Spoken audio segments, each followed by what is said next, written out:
Shavua Tov, les filles, j'espère que vous êtes en pleine forme, Bezrat Hashem.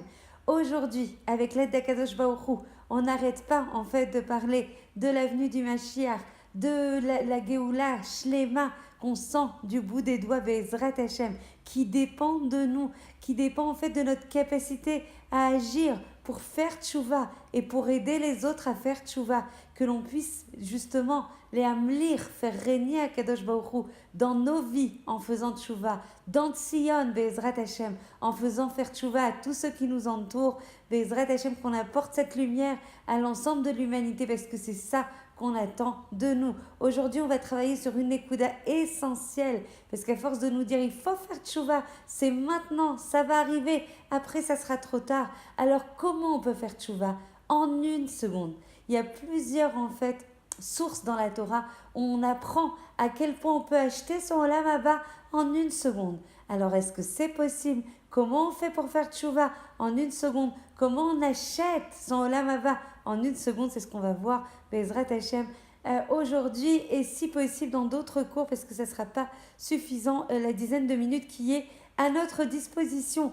Il y avait l'histoire très très jolie d'un admour qui disait qu'il ne pouvait pas étudier le jour, en fait, vous savez, il marche chez mauvais zéro, était né, on n'étudie pas, on a le minag de ne pas étudier la Torah pour ne pas donner des forces en fait aux forces du mal. Et du coup, ils se sont dit, mais qu'est-ce qu'on va faire si on ne peut pas étudier la Torah? Alors ils ont décidé de jouer en fait aux échecs. Et parmi les règles en fait où les gens ont appris, ont enseigné à l'admour en question comment il fallait jouer aux échecs et la capacité, l'incapacité à réverser certaines actions en disant voilà, là tu peux avancer, mais tu ne peux pas reculer. Alors l'admour a tout de suite regardé les gens avec beaucoup de rétinoute et de gravité, beaucoup de sérieux et de gravité. Il a dit ah ben là c'est pas du tout un misrak yehudi, c'est pas du tout un jeu qui peut être corrélé, adapté, cohérent à notre judaïsme. Parce que nous, dans notre yadout, on peut toujours revenir en arrière. Combien c'est beau. Pour moi, ce machal, il est très très fort. Il est très symboliquement fort parce que ça veut dire que quel que soit le niveau où on est descendu, quels que soient les actes les plus graves qu'on a pu toucher, Chazve Khalila, on a la possibilité de revenir en arrière. Et cette histoire, pour moi, toute petite, avale tellement forte de sens pour dire que oui, on peut revenir, on peut réverser, on peut revenir à soi. Et si on revient à soi, on revient à notre identité intrinsèque la plus authentique possible, on revient à Kadosh Baruch Hu. Il est marqué en fait dans la Gemara Rosh Hashanah qu'il y a 3 livres en fait qui sont ouverts, vous le savez toutes. Le livre de Rechaim Gomurim, où c'est le Yetzer Hara qui est Cholet, qui les gouverne. Il y a le livre en fait des Tzadikim Gomurim, où c'est le Yetzer Hatov qui les gouverne et qui sont où il y a en fait une achlata, une décision en fait de les laisser en vie de manière pleine et entière. Pour les Rechaim Gomurim, ils ont malheureusement en fait une achlata, une décision en fait Mishamaim, de les laisser en fait avec une mita, malheureusement la mort, qu'elle soit évidemment physique ou spirituelle. Et on a les Bénonim qui sont la majorité du peuple d'Israël et qui ont en fait 50-50 a priori de Srouyot et de Averot, de mérite et de Averot. Et en fait le Rambam il va dire mais vraiment pourquoi alors on doit avoir une chova, une obligation de faire tchouva? Il suffirait qu'on augmente en fait les srouyot d'une mitzvah et il n'y a plus de chova, ça veut dire qu'on serait zakai, qu'on serait méritant. Alors pourquoi on a l'obligation, on a la nécessité, on a l'opportunité qui nous est proposée de faire tchouva à tout moment? Et on te dit de jamais repousser le moment de tchouva parce que tu ne sais pas si cette opportunité, si cette capacité te sera proposée en fait de nouveau. Si ce zman qui est mesougal, ce zman propice de tchouva, il te sera proposé de nouveau. Donc en fait, à chaque fois, à chaque instant de notre vie, on va avoir la possibilité de laisser soit le Yetzer Hara nous influencer, soit le Yetzer Hatov nous influencer. Et le Rov Haolam, il est dans cette situation-là. On est dans un mélange, comme un méorav, quelque chose qui est mélangé, où en fait on va avoir un misrak, un jeu entre le Yetzer Hatov et le Yetzer Hara. Et c'est à nous, à chaque instant de notre vie, d'arriver à choisir la vie, d'arriver à choisir le bien, d'arriver à choisir en fait le Yetzer Hatov. Et en fait, on va apprendre dans plusieurs marottes que le plus important, au-delà du Ratson, au-delà de la volonté, combien on a étudié que le Ratson c'est le plus important, qu'il faut les Chazek et Ratson, renforcer le Ratson, de faire tchouva. Le plus important, quelque chose qui est encore plus haut que le Ratson, c'est une Kabbalah. C'est une Kabbalah, c'est une achlata, c'est une décision. Comme ça, même si le Ratson, il s'effrite, parce que des fois, le Ratson, il va augmenter, il va s'étoffer, il va s'enthousiasmer par rapport à une sikha, par rapport à une étude qu'on a pu faire, par rapport à un cours, par rapport à un livre qu'on a pu lire. Mais alors, qu'est-ce qui se passe quand le Ratson va justement s'effondrer, s'amenuiser, s'amoindrir? Il nous restera la Kabbalah. Donc, il est très, très important, si on veut en faire tchouva en une seconde, et l'iknot et olam haba, et acheter son olam haba en une seconde, il faut prendre une achlata, il faut purifier sa marshava, il faut grandir dans sa pensée, de se dire je veux changer ce kivun, j'ai la pensée très pure, très authentique, de changer mon mahalach dans la vie, de changer mon processus, de changer en fait mon orientation dans ma vie. Et ça, celui qui décide dans sa tête et dans son cœur qu'il ne reviendra pas, dit le Rambam, dans Ilchot Tshuva, c'est quelqu'un qui peut changer les gamrés sa vie. Et même s'il tombe, on n'a pas dit en fait, dans les Ilchot et Tshuva, le Rambam va rappeler, il n'est pas écrit Yodea Atidot, il est écrit Yodea Ta'alumot, Hashem Yodea Ta'alumot.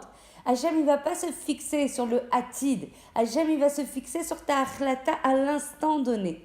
Au kivun que tu veux avoir le plus pur, le plus amitié, de rejoindre, de te rapprocher, de faire le Ratzon d'Hashem comme le tien. Donc en fait, Hashem, il ne va pas se projeter sur ton Atid, que tu tombes ou que tu ne tombes pas. Il va se dire, quelle est la achlata? Quelle est la décision? Quelle est la marshava? Qu'Hashem, il soit témoin qu'à chaque instant de nos vies, même si on tombe, on puisse se relever et dire Hachem, je ne veux que toi. Hachem, je veux te rejoindre. Hachem, je veux grandir à tes côtés. Hachem, je veux être collé à toi.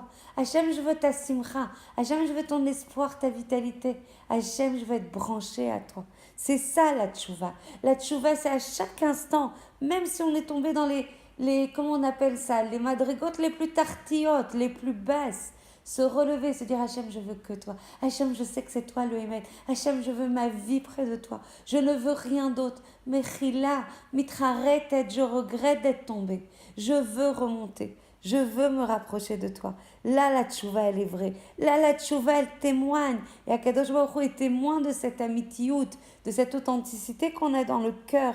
Et je veux prendre cette achlata amitid, de te rejoindre. Et c'est marqué en fait avec Rabbi Yona dans Sha'arei Tshuva, l'essentiel de l'abandon de la faute, c'est d'abord dans la tête, avant d'être dans les maasim. Le problème en fait qui nous bloque de tomber des fois et de pas faire Tshuva sur des choses qui nous sont difficiles, c'est qu'on est déjà dans le bitsoa, dans l'expression de cette Tshuva dans les maasim.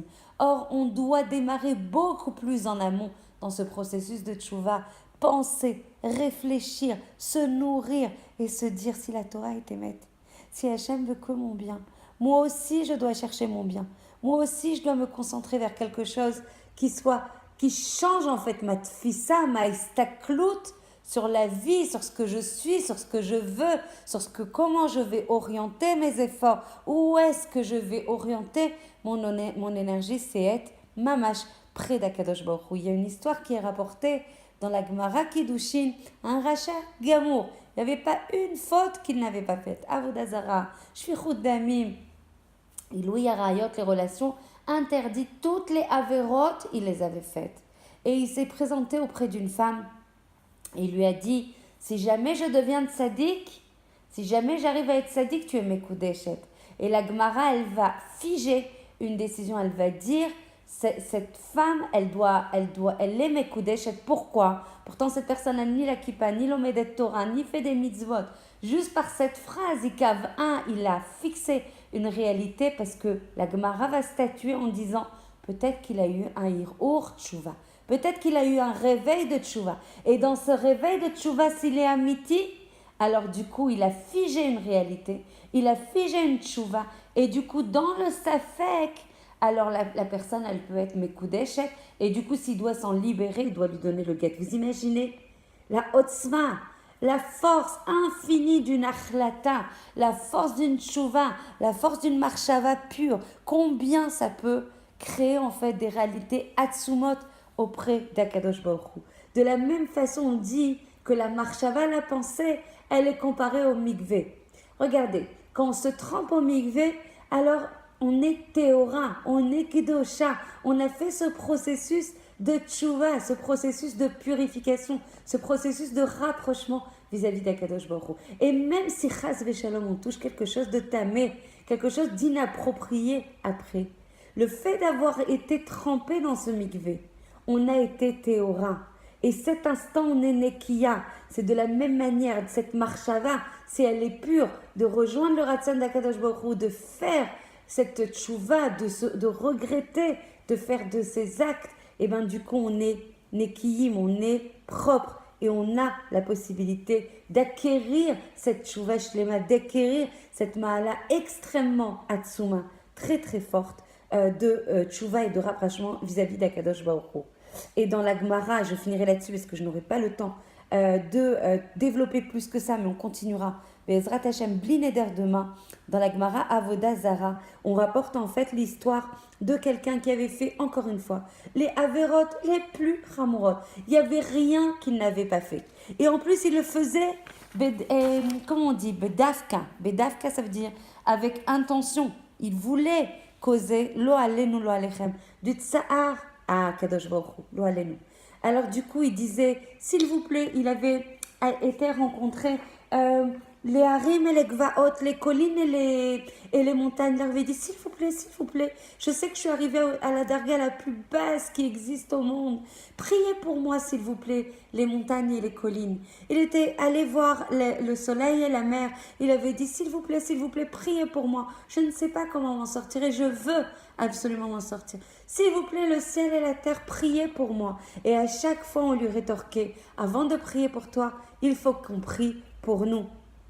Et du coup, il a compris en allant rencontrer l'ensemble des éléments de la création, que seul lui, que ça dépendait que de lui, qu'il ne pouvait faire autre chose, ne faire rien d'autre que de se tourner vers lui, de trouver les forces à l'intérieur de lui, de décider de revenir à lui. Et en fait, il a pris conscience quand tout le monde a refuté son envie, qu'on prie pour lui, alors il a compris de toute façon que tout ça était tirutsim, tout ça était des excuses. Il a mis la tête entre ses jambes, il a prié, il a pleuré, il a crié tellement fort. Du fond de son cœur, les regrets étaient tellement profonds que sa neshama est sortie tellement il a pleuré pour revenir vers Kadosh Baruch Hu.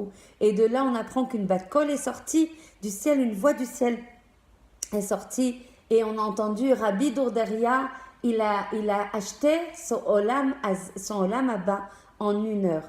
Combien sont importantes les achlatot, Bezrat Hashem, qu'on puisse mériter à l'instant où on étudie ces paroles de Torah, d'avoir une kabbalat au présent, une décision pour le présent, de faire tchouva, l'akshim, de réaliser son ratson, parce que notre ratson, il est pur. Tout leur âme Israël, il a un ratson profond d'être à l'intérieur. Le problème d'être à l'intérieur de sa tchouva et d'être à l'intérieur de sa vie proche d'Akadosh Baruch Hu. Le problème, c'est que c'est des fois caché, c'est masqué. Qu'on puisse avoir le zérout de remplir nos journées de kabbalot, de décision, de rejoindre, de se rapprocher, de vivre une vie tout près d'Akadosh Baruch Hu. Je vous embrasse très fort et je vous retrouve demain, Bezrat Hashem.